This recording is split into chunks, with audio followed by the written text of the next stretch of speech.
concentration to low concentration. You guys will learn more about that later. So here's sodium coming into the cell. And going back to our three fundamental principles of physiology and anatomy. One is that gene expression determines physiology. The other is the principle of structure-function relationships. And the last is the principle of homeostasis.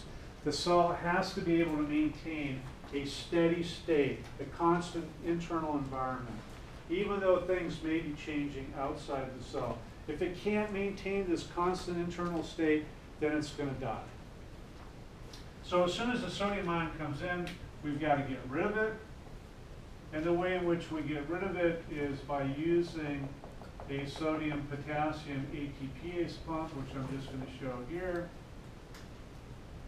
We're moving sodium against its concentration gradient.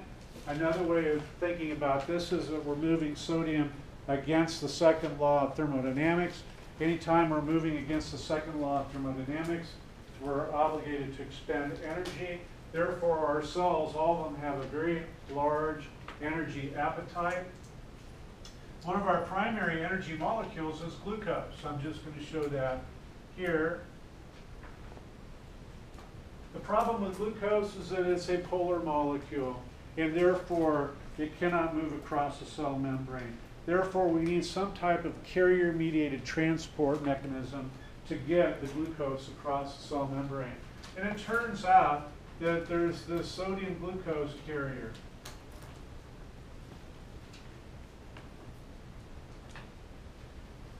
And it provides a path or a means by which glucose can move across the cell membrane.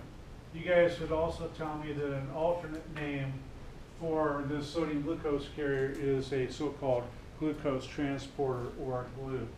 As soon as glucose comes into the cell, it's phosphorylated. In other words, we add a phosphate onto it. Glucose is a 6-carbon sugar that's shown up here. Here's our molecular formula for glucose, C6H12O6. As I mentioned, glucose is a 6-carbon sugar. These carbons are numbered 1 through 6.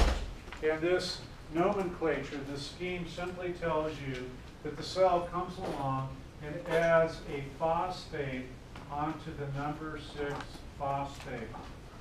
Excuse me, onto the number 6 carbon. And so now the glucose molecule has been modified, and we refer to it as glucose 6-phosphate. There's an enzyme that's responsible for this chemical reaction of converting glucose into glucose 6-phosphate, and this is known as hexokinase.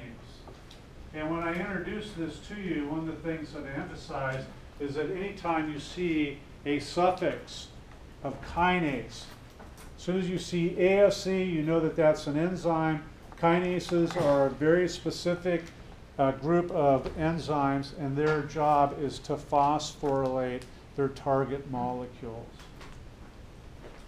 Also, the fascinating thing about this chemical reaction is that it requires the expenditure of energy. So a molecule of ATP is broken down into ADP plus phosphate.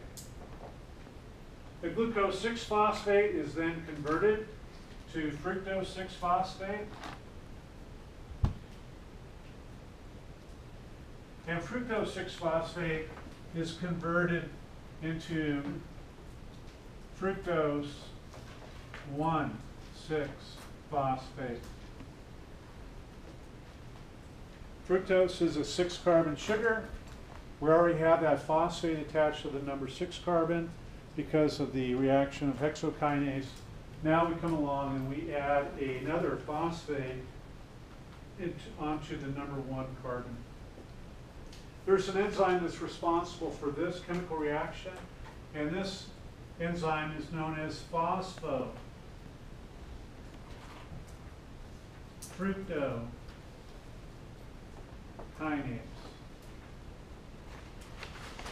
You can also refer to it as PFK.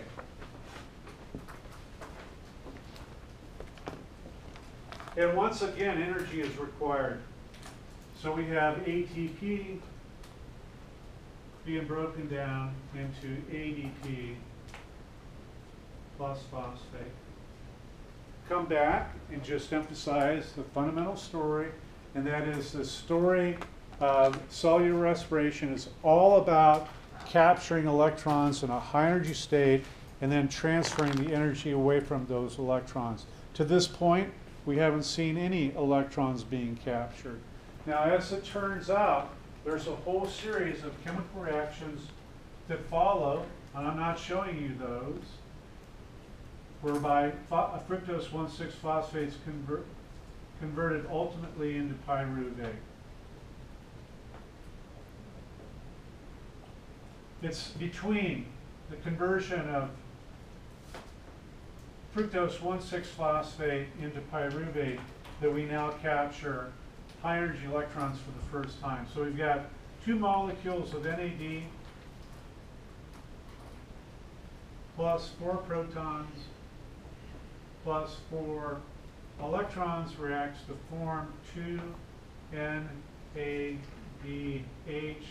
This is a reduced form of NAD plus 2 protons.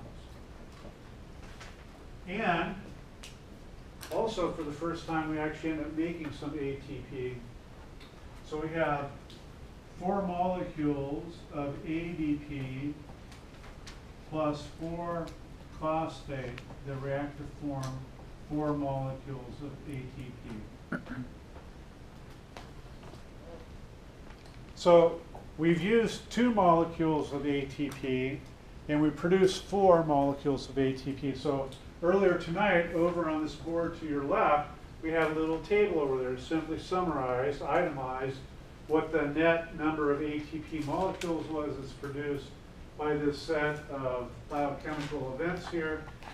And the answer to that is that glycolysis nets out 2 molecules of ATP. We produce a total of 4 molecules of ATP, but it costs us 2. And therefore, we say that the net is 2 molecules of ATP. 2 types of glycolysis. Glycolysis can occur in the presence of oxygen or in the absence of oxygen. If it occurs in the absence of oxygen, then we refer to it as anaerobic glycolysis. So just as I wrote before, if we have no oxygen available, then pyruvate is converted into lactate or lactic acid. And we refer to this as anaerobic glycolysis.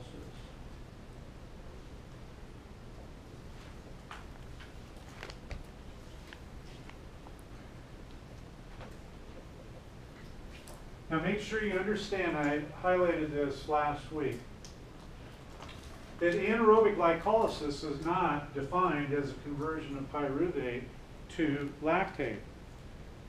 Glycolysis means sugar breakdown. So anaerobic glycolysis is a conversion of glucose into pyruvate, and then in the absence of oxygen, pyruvate is converted into lactate.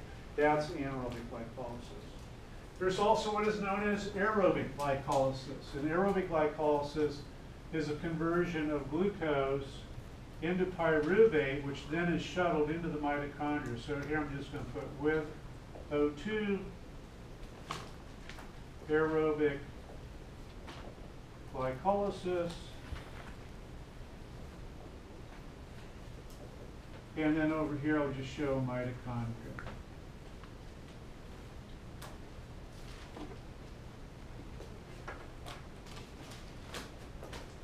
Questions about any of that? Don't be bashful, speak up. Go for it. Is the pyruvate to acetylcholine in the mitochondria, is that considered part of glycolysis, or is that just the step between Krebs cycle and glycolysis? That's it, yeah. Any other questions? Go for it. When would we use lactate? And how would we create lactate without oxygen? Always breathing.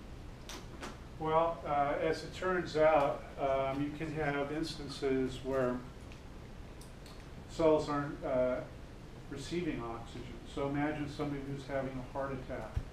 So in that instance, a coronary artery or even a coronary artery, excuse me, coronary artery becomes either completely blocked or partially blocked.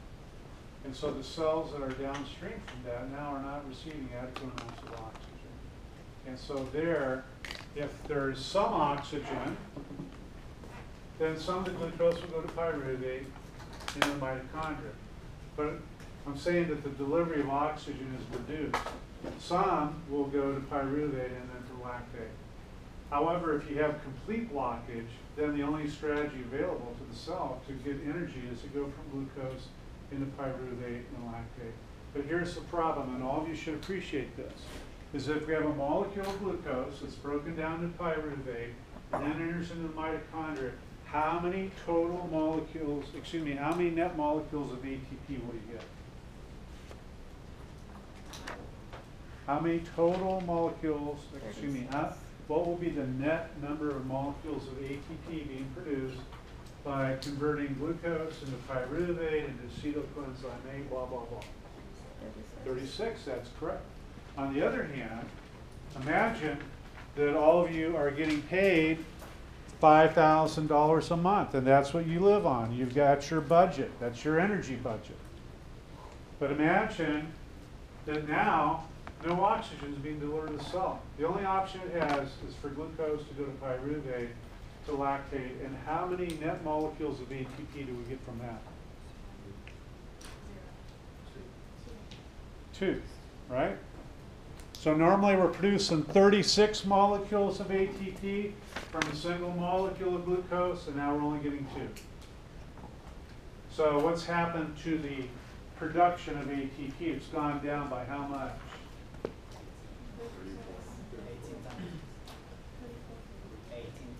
18 times. It's gone down 18 times. It's gone down to about 4% or so of a normal amount. What if I came along and cut all of your income by 96%?